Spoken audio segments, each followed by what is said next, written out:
de qué nos vas a falar? De a xirafa. A xirafa é un mamífero e é natural de África. É o máis grande de todos os animais. E os machos son máis grandes que as femias. As xirafas son famosas por ter un pescozo moi longo. Por iso poden coller as follas máis altas da árbore.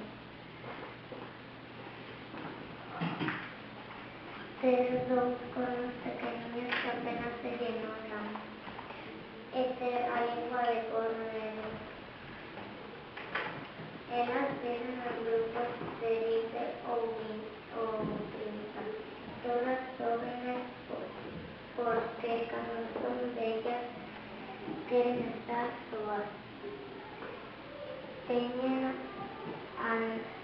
unha cría e tarda en nacer 14 ou 15 meses.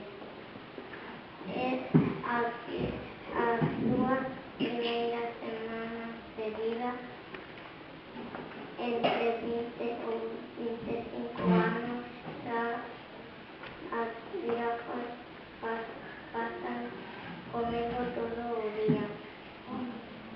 E a súa comida preferida son as follas de acacia. Se comen fresco e crudo.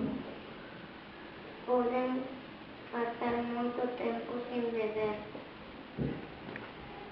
Elas teñen 4 estômagos como as vacas. Son tímidas, se poden defender, se defenden dando patadas. As xirafas son moi rápidas e